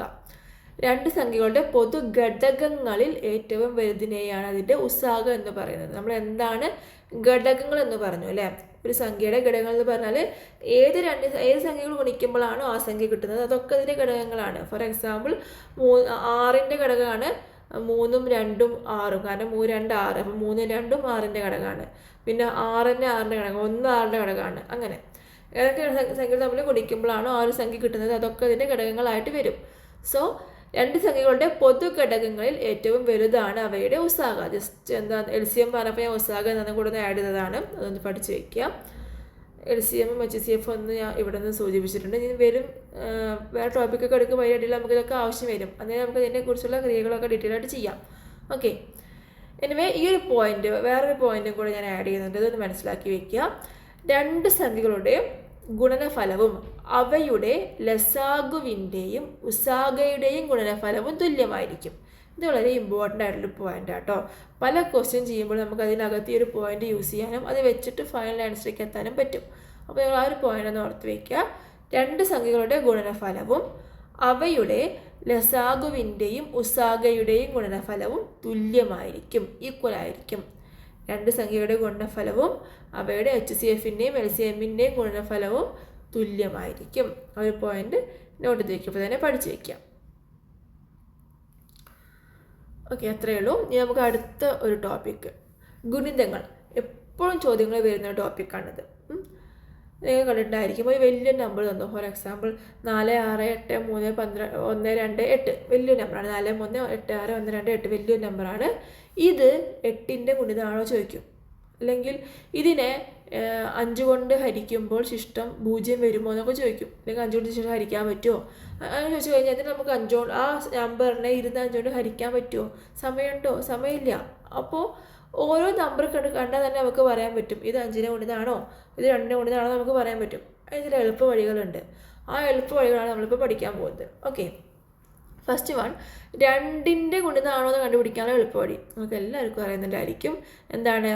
2ൻ്റെ ഗുണിതങ്ങൾ ഇരട്ടസംഖ്യകളായിരിക്കും. നമുക്ക് തന്ന നമ്പർ ഈവൻ നമ്പർ ആണെങ്കിൽ, ഇരട്ടസംഖ്യയാണെന്നുണ്ടെങ്കിൽ നമുക്ക് കണ്ണു ചീപി പറയാം അത് 2ൻ്റെ ഗുണിതമാണ്. 2ൻ്റെ ഗുണിതങ്ങൾ ഇരട്ടസംഖ്യകളായിരിക്കും. ഓക്കെ, നമുക്ക് എല്ലാവർക്കും അറിയുന്ന കാര്യമാണ്. അടുത്തത് 5ൻ്റെ ഗുണിതമാണ് കണ്ടുപിടിക്കാനുള്ളത്. ഇതും ഒരുവിധം എല്ലാവർക്കും അറിയാം. എന്താണ്? 5ൻ്റെ ഗുണിതങ്ങളുടെ അവസാന അക്കം 0 ഓ 5 ഓ ആയിരിക്കും. 5ൻ്റെ ഗുണിതങ്ങളുടെ അവസാന അക്കം 0 ഓ 5 ഓ ആയിരിക്കും.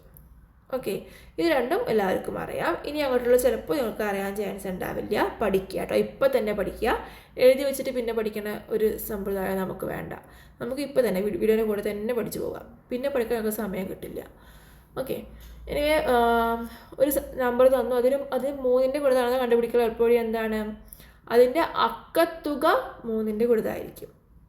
ഫോർ എക്സാമ്പിൾ 3, 7, 372 എന്നുള്ള നമ്പർ തന്നു. അത് 3ൻ്റെ ഗുണിതമാണോ എന്ന് കണ്ടുപിടിക്കണം. എങ്ങനെ കണ്ടുപിടിക്കാം? അതിൽ അക്കത്തുക നോക്കാം. 3, 7, 2 372. അക്കത്തുക പറയുമ്പോൾ എല്ലാം കൂടെ കൂട്ടുക. 3, 7, 10, 10, 2, 12. 12 3ൻ്റെ ഗുണിതമാണോ? യെസ് ആണ്. അപ്പോൾ 372 എന്തായിരിക്കും? 3ൻ്റെ ഗുണിതമായിരിക്കും. അതിൻ്റെ എല്ലാ അക്കങ്ങളുടെയും തുക 3ൻ്റെ മൾട്ടിപ്പിൾ ആണെന്നുണ്ടെങ്കിൽ അത് തന്നിരിക്കുന്ന നമ്പറും 3ൻ്റെ മൾട്ടിപ്പിൾ ആയിരിക്കും. നമുക്കെല്ലാതിൻ്റെയും ഇതിങ്ങനെ പറഞ്ഞു പോവാം, എന്നിട്ട് കണക്ക് ചെയ്യാം കേട്ടോ. അപ്പോൾ നമ്മൾ 2ൻ്റെ പറഞ്ഞു, 5ൻ്റെ പറഞ്ഞു, അത് രണ്ടും കോമൺ ആയിട്ട് എല്ലാവർക്കും അറിയും. അപ്പോൾ ഞാൻ അതിനെക്കുറിച്ച് എക്സ്പ്ലെയിൻ ചെയ്തിട്ടില്ല. നെക്സ്റ്റ് 3ൻ്റെ ഗുണിതം കണ്ടുപിടിക്കാം. അതിൻ്റെ അക്കത്തുക 3ൻ്റെ ഗുണിതമായിരിക്കും. ക്വസ്റ്റ്യൻ ചോദിക്കുന്ന രീതി ചിലപ്പോൾ ഡിഫറെൻ്റ് ആയിരിക്കും കേട്ടോ. ഒരു നമ്പർ തന്നിട്ട് ചോദിക്കാം ഇത് 3ൻ്റെ ഗുണിതമാണോ. ഫോർ എക്സാമ്പിൾ 372 3ൻ്റെ ഗുണിതമാണോ ചോദിക്കാം. അല്ലെങ്കിൽ എങ്ങനെ ചോദിക്കാം? 372നെ 3 കൊണ്ട് നിശേഷം ഹരിക്കാൻ കഴിയുമോ എന്ന് ചോദിക്കാം. എല്ലാം ചോദ്യം സെയിം തന്നെയാണ്, അതിൻ്റെ രീതി മാറ്റിയെന്ന് മാത്രം. എങ്ങനെ ചോദിച്ചാൽ നമ്മൾ കണ്ടുപിടിക്കേണ്ടത് എന്താണ്? ആ 372 എന്നുള്ളത് 3 കൊണ്ട് നിശേഷം ഹരിക്കാൻ പറ്റുമോ, അല്ലെങ്കിൽ അത് 3ൻ്റെ ഗുണിതമാണോ എന്ന് വെച്ചാൽ അതിൻ്റെ അക്കത്തുക കാണുക. അക്കത്തുക കണ്ടിട്ട് ആ അക്കത്തുക 3ൻ്റെ മൾട്ടിപ്പിൾ ആണ് എന്നുണ്ടെങ്കിൽ അത് 3ൻ്റെ ഗുണിതമാണ്. അല്ലെങ്കിൽ 372 3 കൊണ്ട് ശേഷം ഹരിക്കാൻ പറ്റും എന്നാണ് അർത്ഥം. അടുത്തത് 9. ഒരു നമ്പർ 9ൻ്റെ ഗുണിതമാണെന്ന് കണ്ടുപിടിക്കാനുള്ള എളുപ്പവഴി എന്താണ്? അതിൻ്റെ അക്കത്തുക 9ൻ്റെ ഗുണിതമായിരിക്കും. ഞാൻ നേരത്തെ പറഞ്ഞ പോലെ ചെറിയൊരു സ്പെല്ലിംഗ് മിസ്റ്റേക്ക് വന്നിട്ടുണ്ട്. മലയാളത്തിൽ എഴുതുമ്പോഴുള്ള പ്രശ്നമാണത്. മലയാളത്തിൽ ടൈപ്പ് ചെയ്യുമ്പോൾ ചില സമയത്ത് നമ്മുടെ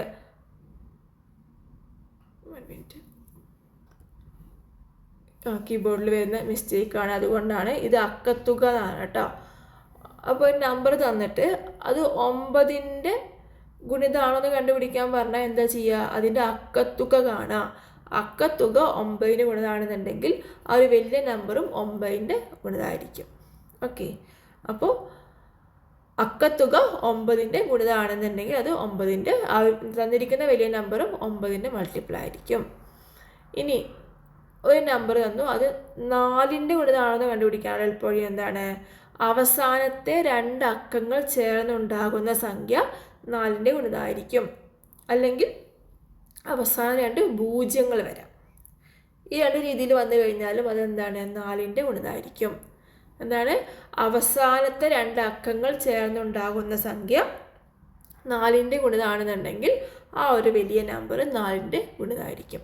ഫോർ എക്സാമ്പിൾ 2016 അത് 4ൻ്റെ ഗുണിതമാണോ? ആണ്. കാരണം 16 എന്നുള്ളത് 4ൻ്റെ ഗുണിതമാണ്. അവസാനത്തെ 2 അക്കങ്ങൾ ചേർന്നുണ്ടാകുന്ന സംഖ്യ 4ൻ്റെ ഗുണിതമായതുകൊണ്ട് 2016 4ൻ്റെ ഗുണിതമാണ്. അപ്പോൾ 4ൻ്റെ മൾട്ടിപ്പിൾ ആണോ എന്ന് ചെക്ക് ചെയ്യാനുള്ള എളുപ്പവഴിയാണത്. അതേപോലെ 8ൻ്റെ മൾട്ടിപ്പിൾ ആണോ എന്ന് എങ്ങനെ ചെക്ക് ചെയ്യാം? അവസാനത്തെ 3 അക്കങ്ങൾ ചേർന്നുണ്ടാകുന്ന സംഖ്യ 8ൻ്റെ ഗുണിതമായിരിക്കും. ഓക്കെ, അവസാനത്തെ 3 അക്കങ്ങൾ ചേർന്നുണ്ടാകുന്ന സംഖ്യ 8ൻ്റെ ഗുണിതമായിരിക്കും. അങ്ങനെയാണ് നമ്മൾ 8ൻ്റെ മൾട്ടിപ്പിൾ ചെക്ക് ചെയ്യുന്നത്. ഓക്കെ, അടുത്ത ക്വസ്റ്റ്യൻ. നമുക്ക് ക്വസ്റ്റ്യനിലോട്ട് പോവാം. അപ്പോൾ നമ്മൾ ആ ഓരോ നമ്പറിൻ്റെയും ഗുണിതമാണോ എന്ന് കണ്ടുപിടിക്കാനുള്ള എളുപ്പവഴികൾ പഠിച്ചു. ഇനി നമ്മൾ ക്വസ്റ്റ്യൻ ചെയ്യാൻ തുടങ്ങുകയാണ്. 4, 6, 4, 2, 9, 0, 2, 5നെ 8 കൊണ്ട് ഹരിച്ചാൽ കിട്ടുന്ന ശിഷ്ടം എത്ര എന്നാണ് ചോദ്യം. ഈ വലിയ നമ്പറിനെ 8 കൊണ്ട് ഹരിക്കാനൊക്കെ തന്നു കഴിഞ്ഞാൽ ഒരുപാട് സമയമെടുക്കും. അപ്പോൾ നമ്മൾ എന്ത് ചെയ്യണം? ഇത് 8ൻ്റെ ഗുണിതമാണോ നോക്കണം. 8ൻ്റെ ഗുണിതമാണെങ്കിൽ എന്താണ്? ശിഷ്ടം 0 ആയിരിക്കും. ഓക്കെ, 8ൻ്റെ ഗുണിതമാണെന്ന് എങ്ങനെ ചെക്ക് ചെയ്യാം? അവസാനത്തെ 3 അക്കങ്ങൾ ചെക്ക് ചെയ്യാം. ഇവിടെ അവസാനത്തെ 3 അക്കങ്ങൾ ഏതൊക്കെയാണ്? 0, 2, 5. അപ്പോൾ 25 വരുന്നത്. 25 8ൻ്റെ ഗുണിതമാണോ? അല്ല. 25 8ൻ്റെ ഗുണിതം ആയിരുന്നു എന്നുണ്ടെങ്കിൽ എന്തായേനെ? ഇത് 8 കൊണ്ട് ശേഷം ഹരിക്കാൻ പറ്റും, ശിഷ്ടം 0 ആയി പോയേനെ അല്ലേ? പക്ഷേ ഇവിടെ എന്താണ്? ഇത് 8ൻ്റെ ഗുണിതമല്ല, 25 8ൻ്റെ ഗുണിതമല്ല. പക്ഷേ നമുക്കറിയാം 0 24 ആയിരുന്നു എന്നുണ്ടെങ്കിൽ എന്താണ്? അത് 8ൻ്റെ ഗുണിതമാണ്. കാരണം ഒരു 8 8, 8 16, 3 8 24. ഓക്കെ, ഇതായിരുന്നു ഇതിന് തൊട്ട് മുന്നത്തെ സംഖ്യ ആയിരുന്നു എന്നുണ്ടെങ്കിൽ അതെന്താണ്? 8ൻ്റെ ഗുണിതമാണ് അല്ലേ? പക്ഷെ അത് കൂടെ ഒന്നും കൂടെ കൂട്ടി 0 2 5 ആയിപ്പോയി. അപ്പോൾ എന്താണ്? 8ൻ്റെ ഗുണിതം കഴിഞ്ഞ് ഒന്നും കൂടെ കൂടി. അപ്പോൾ ശിഷ്ടം എന്താ വരിക? 1 വരിക. ഒന്നും കൂടെ ഒന്ന് എക്സ്പ്ലെയിൻ ചെയ്യാം. ഈ ഒരു നമ്പറിന് പകരം അതിന് തൊട്ട് മുന്നത്തെ നമ്പർ എടുക്കുക. 4 6 4 2 9 0 2 4. ഇത് 8ൻ്റെ ഗുണിതമാണ്. ഓക്കെ, അപ്പോൾ ഇതുവരെയുള്ള ഈ നമ്പറിനെ 8 കൊണ്ട് ഹരിച്ചു കഴിഞ്ഞാൽ കംപ്ലീറ്റ് ആയിട്ട് പോയിട്ട് ശിഷ്ടം 0 കിട്ടും. ഓക്കെ, പക്ഷെ ഇവിടെ എന്താ പ്രശ്നം? ഇവിടെ 2 4 അല്ല, 2 5 ആണ്. ഓക്കെ, അപ്പോൾ 8 കൊണ്ട് ഹരിച്ചാലും എങ്ങനെയാണ് പോകുള്ളൂ? ഒരു നമ്പർ വെച്ചിട്ട് ഈ 2 4 വരെ നമുക്ക് കംപ്ലീറ്റ് ആയിട്ട് ഹരിക്കാൻ പറ്റുള്ളൂ. അപ്പോൾ ശിഷ്ടം 1 കിട്ടും. ശിഷ്ടം 1 വരിക. സോ ആൻസർ എന്താണ്? നമ്മളോട് ശിഷ്ടം എത്ര എന്ന് ചോദിച്ചിരിക്കണേ? എസ്, ശിഷ്ടം എത്രയാണ്? ശിഷ്ടം 1 വരിക. കാരണം എന്താണ്? ഇവിടെ 8ൻ്റെ ഗുണിതമാണെന്നുണ്ടെങ്കിൽ 0 2 4 വരണം. പക്ഷേ 0 25 ആണ് അല്ലേ? 8ൻ്റെ ഗുണിതത്തിനേക്കാൾ 1 കൂടുതലാണ് വരുന്നത്. സോ ശിഷ്ടം 1 എന്തായി വരും? 1 ശിഷ്ടമായിട്ട് വരും. ഓക്കെ,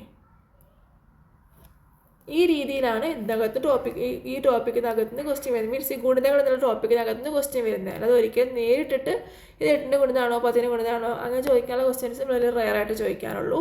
ഇങ്ങനെ ശിഷ്ടം കാണാൻ, അല്ലെങ്കിൽ ഇപ്പോൾ സ്ക്രീനിൽ ഒരു ക്വസ്റ്റ്യൻ കൊടുത്തിട്ടുണ്ട്. ഇത്തരം ക്വസ്റ്റ്യൻസൊക്കെയാണ് ഈ ഗുണിതങ്ങൾ എന്ന ടോപ്പിക്കിനകത്ത് സാധാരണ കാണുന്നത്. അടുത്ത ക്വസ്റ്റ്യൻ 3 4 പിന്നെ സ്റ്റാർ 2 5 2 8 5 1 എന്ന സംഖ്യയെ 9 കൊണ്ട് നിശേഷം ഹരിക്കാൻ പറ്റുമെങ്കിൽ സ്റ്റാറിൻ്റെ സ്ഥാനത്തെ അക്കം ഏത് എന്നാണ് ചോദിച്ചിരിക്കുന്നത്. ഓക്കെ, ഈ സംഖ്യ എന്താണ്? 9 കൊണ്ട് നിശേഷം ഹരിക്കാൻ പറ്റുന്ന സംഖ്യയാണ്, അല്ലെങ്കിൽ 9ൻ്റെ ഗുണിതമാണ്. ഓൾറെഡി ഗുണിതമാണ്. അങ്ങനെയാണെന്നുണ്ടെങ്കിൽ ആ സ്റ്റാറിൻ്റെ സ്ഥാനത്തെ അക്കം ഏത് എന്നാണ് ചോദിച്ചിരിക്കുന്നത്. എങ്ങനെ കണ്ടുപിടിക്കാം? നമുക്കറിയാം, ഒരു നമ്പർ 9ൻ്റെ ഗുണിതമാണെങ്കിൽ എന്താണ്? അതിൻ്റെ അക്കത്തുക 9ൻ്റെ ഗുണിതമായിരിക്കും അല്ലേ? എന്നുവെച്ചാൽ ഇതിൻ്റെ അക്കത്തുക, ഇതിൻ്റെ എല്ലാ അക്കങ്ങളും കൂടെ കൂട്ടുമ്പോൾ കിട്ടുന്ന തുക എന്താവണം? 9ൻ്റെ ഗുണിതമാവണം. 9ൻ്റെ ഗുണിതമാണ്. കാരണം ഇതിനെ 9 കൊണ്ട് ശേഷം ഹരിക്കാൻ പറ്റുന്ന പറഞ്ഞിരിക്കണേ. സോ എന്താണ്? ഇതിൻ്റെ അക്കത്തുക 9ൻ്റെ ഗുണിതമാണ്. അപ്പോൾ നമ്മളെല്ലാം കൂടെ കൂട്ടുകയാണ്. 3 കൂട്ടണം 4 കൂട്ടണം സ്റ്റാറിൻ്റെ വാല്യൂ നമുക്കറിയില്ല. അപ്പോൾ സ്റ്റാർ അങ്ങനെ എഴുതി. സ്റ്റാർ കൂട്ടണം 2 കൂട്ടണം 8 കൂട്ടണം 5 കൂട്ടണം 1 എല്ലാം കൂടെ കൂട്ടുക. ഇതെല്ലാം കൂടെ കൂട്ടുമ്പോൾ ഈ 8 2 10 10 5 15 15 1 16 16 4 20 23 23 23 പ്ലസ് സ്റ്റാർ എന്നാണ് വരിക. ഓക്കെ, 23 പ്ലസ് സ്റ്റാർ എന്നാണ് വരിക. സ്റ്റാർ നമുക്ക് കൂട്ടാൻ പറ്റില്ല, അത് ഒരു സംഖ്യയല്ലല്ലോ, കൂട്ടാൻ പറ്റില്ല. നമ്മളിങ്ങനെ എഴുതാം കേട്ടോ. 23 പ്ലസ് സ്റ്റാർ എന്ന് വന്നു. നമുക്കറിയാം ഇത് 9ൻ്റെ ഗുണിതമാണെന്നല്ലേ ക്വസ്റ്റ്യനിൽ പറഞ്ഞിരിക്കണേ. സോ ഈ ഒരു നമ്പർ എന്താണ്? 9ൻ്റെ മൾട്ടിപ്പിൾ ആവണം. എന്തായാലും 9 മൾട്ടിപ്പിൾ ആവണം. 23 കഴിഞ്ഞിട്ട് പിന്നെ 9ൻ്റെ ഗുണിതം ഏതാ വരുന്നത്? 9 9 20 18 9 27. ഓക്കെ, 27 9ൻ്റെ ഗുണിതം വരുന്നത്. 23 കഴിഞ്ഞിട്ട് 9ൻ്റെ ഗുണിതം ഏതാ വരുന്നത്? 27 വരുന്നത്. സോ ഈ സ്റ്റാർ 23 കൂടി എത്ര കൂട്ടി 27 കിട്ടുക? 4 കൂട്ടി 27 കിട്ടും. സോ 23 4 27. സോ സ്റ്റാർ എന്തായിരിക്കണം? 4 ആയിരിക്കണം. അങ്ങനെയാണെങ്കിൽ മാത്രമാണ് അതിൽ 9ൻ്റെ ഗുണിതമായിട്ട് വരുള്ളൂ. മനസ്സിലായോ? ഇവിടെ 4 ആയിരുന്നു എന്നുണ്ടെങ്കിൽ ഈ നമ്പർ എല്ലാം കൂടെ കൂട്ടുമ്പോൾ എന്ത് കിട്ടും? 27 കിട്ടും. സോ അതൊരു 9ൻ്റെ അതിൻ്റെ അക്കത്തുക എന്തായി മാറി? 9ൻ്റെ മൾട്ടിപ്പിളായി മാറി. കാരണം ക്വസ്റ്റ്യനിൽ ഓൾറെഡി പറഞ്ഞിട്ടുണ്ട് അത് 9ൻ്റെ ഗുണിതമാണെന്ന് പറഞ്ഞിട്ടുണ്ട്. സോ അക്കത്തുക എന്ത് തന്നെയാണ്? 9ൻ്റെ മൾട്ടിപ്പിൾ ആയിരിക്കും. സോ നമ്മൾ ഈ ബാക്കിയുള്ള നമ്പേഴ്സ് എല്ലാം കൂടെ കൂട്ടുമ്പോൾ 23 കിട്ടി. 23 പ്ലസ് സ്റ്റാർ എന്നാണ് വന്നിരിക്കുന്നത്. അപ്പോൾ നമ്മൾ എന്ത് ചെയ്യണം? 23 കഴിഞ്ഞിട്ട് 9 വരുന്ന 9ൻ്റെ മൾട്ടിപ്പിൾ നോക്കുക. 23 കഴിഞ്ഞിട്ട് വരുന്ന 9ൻ്റെ മൾട്ടിപ്പിൾ എത്രയാണ്? 27 ആണ്. സോ 27 ആവാൻ വേണ്ടിയിട്ട് 23ൻ്റെ കൂടെ എത്ര കൂട്ടണം നോക്കുക? 27 ആവാൻ വേണ്ടിയിട്ട് 23ൻ്റെ കൂടെ 4 കൂട്ടണം. സോ സ്റ്റാറിൻ്റെ സ്ഥാനത്തെ അക്ക ഏതാണ്? 4 ആണ്. ഓക്കെ, പിന്നെ അടുത്തൊരു ക്വസ്റ്റ്യൻ ഇവിടെ കൊടുത്തിട്ടുണ്ട്. ചുവടെ കൊടുത്തിരിക്കുന്ന 4 സംഖ്യകളിൽ 3 കൊണ്ടിന് ശേഷം ഹരിക്കാൻ കഴിയാത്ത സംഖ്യ ഏത്? 3ൻ്റെ ഗുണിതമല്ലാത്ത സംഖ്യ എന്ന് ചോദിച്ചിരിക്കുന്നത്. നമ്മൾ പഠിച്ചു അല്ലേ? 3ൻ്റെ ഗുണിതം ആവണമെന്നുണ്ടെങ്കിൽ എന്ത് വേണം? അതിൻ്റെ അക്കത്തുകയും 3ൻ്റെ ഗുണിതമാവണം. ഓക്കെ, വീഡിയോ പോസ് ചെയ്യുക, നിങ്ങൾ ചെയ്തിട്ട് ആൻസർ കണ്ടുപിടിക്കുക. ഓരോന്നിൻ്റെയും അക്കത്തുക കാണുക, അത് 3ൻ്റെ ഗുണിതമാണോ നോക്കുക. 3ൻ്റെ ഗുണിതമാണെന്നുണ്ടെങ്കിൽ ആ ഒരു നമ്പർ, ആ ഒരു ഓപ്ഷൻ 3 കൊണ്ടിന് ശേഷം ഹരിക്കാൻ കഴിയുന്ന സംഖ്യയാണ്. അങ്ങനെ ഓരോ ഓപ്ഷനും എലിമിനേറ്റ് ചെയ്ത് പോയിട്ട് 3 കൊണ്ടിന് ശേഷം ഹരിക്കാൻ പറ്റാത്ത സംഖ്യ കണ്ടുപിടിക്കാം. ഓക്കെ, വീഡിയോ പോസ്റ്റ് ചെയ്തിട്ടുണ്ടാവും, എല്ലാവരും ചെയ്തിട്ടുണ്ടാവും എന്ന് പ്രതീക്ഷിക്കുന്നു. ആൻസർ ഓപ്ഷൻ സി ആണ് വരുന്നത് കേട്ടോ. ഇതാണ് ആൻസർ വരുന്നത്. ഓക്കെ, ആ ടോപ്പിക്ക് കഴിഞ്ഞു. ഈ മുഖവില, സ്ഥാനവില, ഇതും കൂടെ എന്താണെന്ന് പറഞ്ഞിട്ട് നമുക്ക് ഇന്നത്തെ ക്ലാസ് അവസാനിപ്പിക്കാം. മുഖവില എന്ന് പറഞ്ഞു കഴിഞ്ഞാൽ നമ്മളൊരു സംഖ്യനെ കാണുമ്പോൾ നമ്മൾ ഒരാളുടെ മുഖത്തേക്ക് നോക്കുമ്പോൾ എന്താണോ കാണുന്നത് അത് തന്നെയാണ് മുഖവില. ഒരു സംഖ്യനെ നോക്കുമ്പോൾ നമ്മൾ എന്താണോ കാണുന്നത് അത് തന്നെയാണ് മുഖവില. അങ്ങനെ ആലോചിച്ചാൽ മതി. For example 8236. 8236 2ൻ്റെ മുഖവില എത്രയാണ് എന്ന് ചോദിച്ചാൽ എന്ത് എഴുതുക? നമുക്ക് അതിനെ നോക്കുമ്പോൾ 2ന് 2 കാണണേ. സോ അതിൻ്റെ മുഖവില എന്താണ്? 2 ആണ്. ഓക്കെ, നമ്മൾ നോക്കുമ്പോൾ എന്താണ്? 2 ആണ്. സോ 2 ആണ്. അത്ര ആലോചിച്ചാൽ മതി. മുഖവില എന്താണ്? ആ സംഖ്യ തന്നെയാണ് വരിക. ഓക്കെ, ഇനി സ്ഥാനവില 8236 അല്ല നമ്മൾ നേരത്തെ എഴുതിയത്. 8236 2ൻ്റെ സ്ഥാനവില ചോദിച്ചു. അപ്പോൾ എങ്ങനെ എഴുതാം? അതിൻ്റെ സ്ഥാനം ഇത് എന്താണ്? ഇത് ഒറ്റ അല്ലേ? ഇത് ഒറ്റ, ഇത് 10, ഇത് 100, ഇത് 1000, അങ്ങനെ പോകും അല്ലേ? ഒറ്റയുടെ സ്ഥാനത്തെ അക്കമാണ് 6, 10ൻ്റെ സ്ഥാനത്തെ അക്കമാണ് 3, 100ൻ്റെ സ്ഥാനത്തെ അക്കമാണ് 2, 1000ൻ്റെ സ്ഥാനത്തെ അക്കമാണ് 8, അങ്ങനെ പോകും കേട്ടോ. അപ്പോൾ സ്ഥാനവില ചോദിച്ചാൽ നമ്മൾ എന്ത് ചെയ്യണം? ആ അക്കത്തിനെ സ്ഥാനവില കൊണ്ട് മൾട്ടിപ്ലൈ ചെയ്തിട്ട് എഴുതണം.